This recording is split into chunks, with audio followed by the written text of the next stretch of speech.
Hey, what's up, everybody? It's Charles Advance, and welcome you guys to another episode of the DREAMERSPRO show, where we cover everything from sports, hot topics, classic, debates, entertainment, and we give you guys a fresh perspective on things and how we see them. And today I'm a little bit under the weather, so just bear with me here before we get into it. Please make sure you like the video and sub to the channel. Be sure to follow me on Instagram. My handle is CTABANZ. And please make sure you sign up to our free weekly newsletter called Champions Digest, where you get no-nonsense takes on basketball news in under 5 minutes every Sunday. So please make sure you go ahead and sign up to that there. So, as you guys know, Stephen A. Smith decided this year to really make his foray into the political arena, right?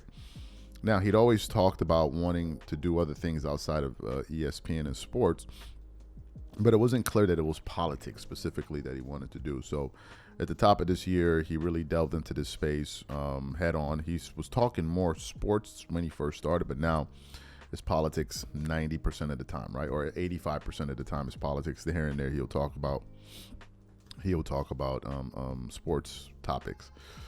So essentially, since he started this channel, Stephen A. Smith has been very, very critical of the Democrats. But prior to the election, he voted for Democrat and Kamala Harris for president. So, I mean, if he thought the Democrats was rudderless and confused and they didn't know what the hell they were doing, I don't know why he thought that voting for Kamala Harris would have been the right thing to do. Because ever since she lost the election, he has done nothing but trash the Democratic Party. So this is one of the reasons why I was confused when people were talking about Stephen A. Smith could run for office. I'm like, run for office is what? He says he's an independent. Fantastic. That's not going to work in a general election because the two major parties are Republicans and Democrats. So good luck with that position. So you're an independent. You're always chastising the Democratic Party to the point where now they can't stand you. So what's going to happen in a general election or in a primary? You're going to say, what? I'm running as a Democratic nominee. Well, the Democrats don't like you because you spent the last, year, 2 or whatever, how long it's going to be for the general election, trashing this party. And then people are going to turn around and say, yeah, I'll vote for Stephen A. Smith. So that's not going to work. Are you going to run as a conservative? Well, no conservative is going to vote Stephen A. Smith in for nothing. They're not going to do it. And the reason they're not going to do it is because they don't take him seriously to that extent. They take him seriously because, he will say some things about the Democrats. He will go on valuetainment. They'll entertain him and all of this. But when it comes for a general election, no one is voting for Stephen A. Smith, especially not a Republican, right? We know this. But anyway, during his kind of style of talk of just constantly chastising Democratic leaders, he did something recently which really got a lot of people's antennas up, where he decided to go off on Republican Senator Mark Kelly, right? And essentially what he did was because Senator Mark Kelly and some of his other colleagues who served in the Army or intelligence agencies were essentially saying to the troops, you have a right to disobey illegal orders, which seemed like a pretty basic thing to say. That seemed pretty much right to me, and I've never been in the Army, right? But I thought that that's how things were always done. So he did that, and he got a lot of blowback for that. A lot of blowback. And people are like, what the hell are you talking about? We even did a show, and I remember specifically on that show, in that particular show, we got about 30,000 views on that video. For us to get on a political topic and get 30,000 views, that's like getting 100,000 views, right? And I told the people that were watching, if you are a veteran, former veteran, current, whatever, please make sure you leave your comments and let us know for our edification in the comment section. Are you meant to follow unlawful orders? And almost every service member said, you're not supposed to do that. So a lot of us were confused as to why this guy was up there saying that. So anyway, for whatever reason, they invited him to go on The View to talk. You guessed it. Politics, right? And a lot of us are like, we're still doing this, right? So he goes on there, and at one point he is confronted about the comments that he made about Senator Mark Kelly. And in typical Stephen A. Smith fashion, you guessed it, he doubled down on the nonsense. So for those of you who didn't hear this exchange, we want to play it for you now. Get your popcorn ready. And I'm going to come back and continue on the show. Take a listen to Stephen A. Smith here. And you had some really sharp criticisms of Democrats in the election for having sort of lost touch with the issues the voters cared about. Yep.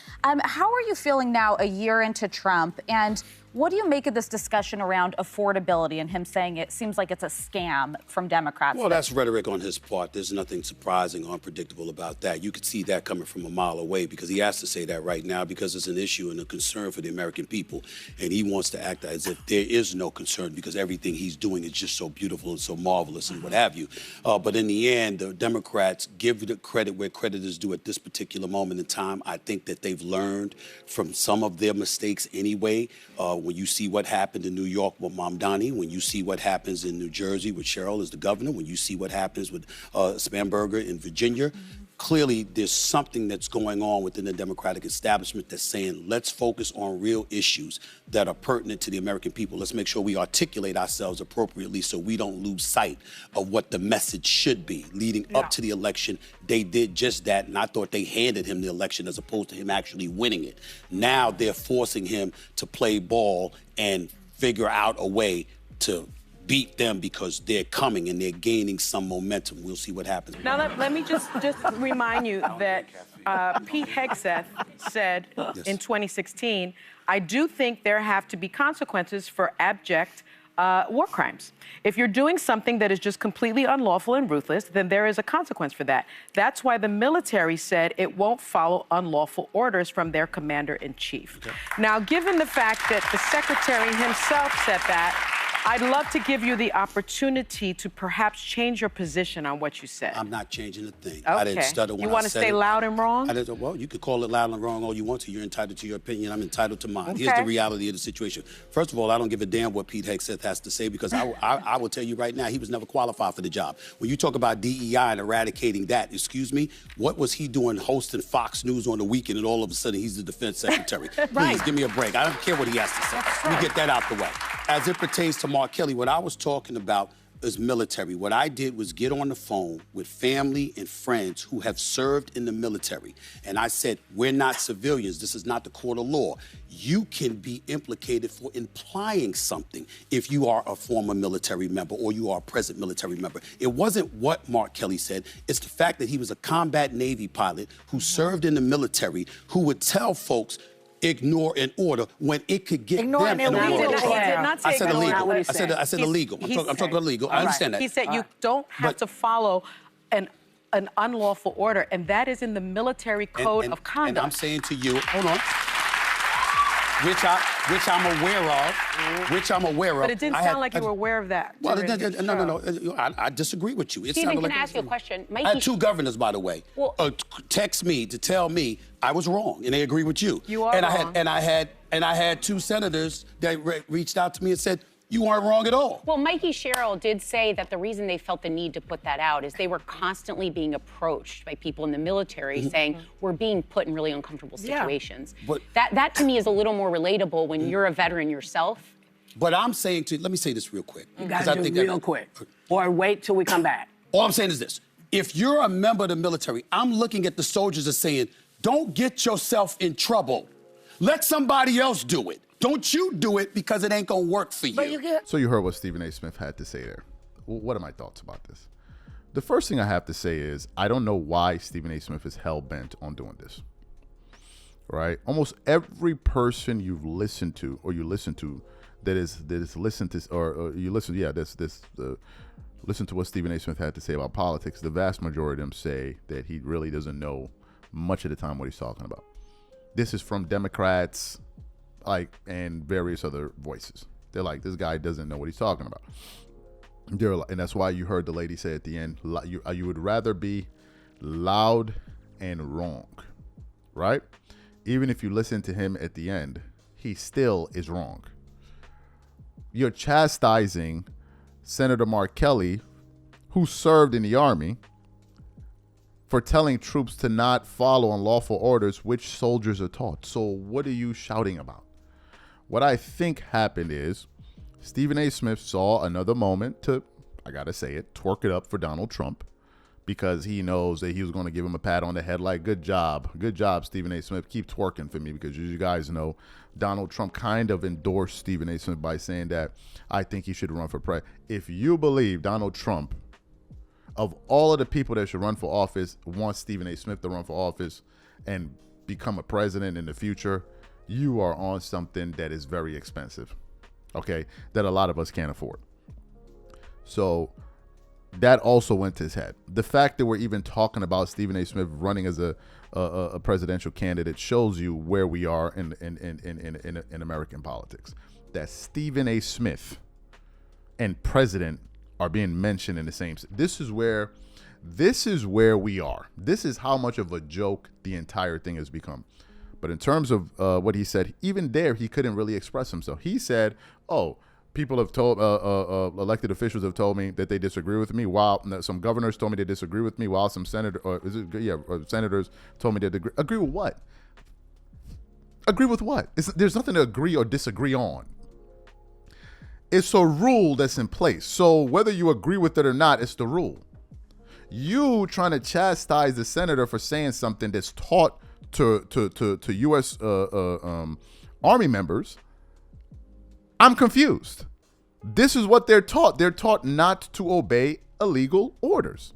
Now you can be reprimanded for obeying legal orders. That's when you're breaking the chain of command, which is something totally different, which is something that Mark Kelly said you're not meant to do.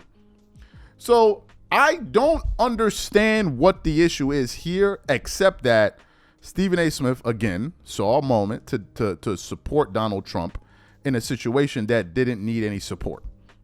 Like, I'm confused. They even played the sound earlier in this conversation that we didn't play for you of Pete Hegseth, who is a bundle of joy right now. That, if you want to talk about unqualified, it seems like there's no one more unqualified than him in that administration. It's an absolute positive joke. Audio came up of Pete Hegseth saying that you shouldn't follow unlawful, or they played it for him. And guess what Stephen A. Smith did? I don't care. I don't care, because I'm Stephen A. Smith, so I don't care. You can't, at this point, folks, you cannot make this up. We are living in one big comedy skit at this point. The entire thing is a joke. It's a joke, but the sad part, it has real ramifications to this, but it's sad. It's sad. I'm saying I don't even know why this guy's doing this and why this is a hill that you want to die on. Like, there are other issues to take a stance on, but this one, it's unreal. Pete Hegseth said that you're not meant to do this. And he heard the sound and said, yeah, that doesn't matter. Yeah, it doesn't matter because, why should it matter? I'm Stephen A. Smith, and I can say what I think, and what I think should be law, and what I think is the only thing that needs to matter. It's a joke. It's a joke. Republicans don't take Stephen A. Smith seriously whatsoever. They put him up there because they know he's a black guy, a former Democrat, whatever, that's going to sit up here and diss the Democrats, and therefore they allow him to talk. Let me put it another way. Do you think Republicans would tolerate Stephen A. Smith if he was up there trashing the president at every opportunity? Of course not. Of course not. But he's put himself in a position where he's triangulated himself to the point where now he has to almost be a conservative. You can't do the Democrat thing. That's not going to work. I don't know any sensible Democratic voter that will look at all of the possible candidates and go, you know what? I want to vote for this guy. Who's doing that? Who's doing that? So, to me, man, I'm going to leave it to you guys in the comment section. You guys let me know what you think about this, and we catch you guys on the next show. I'm out.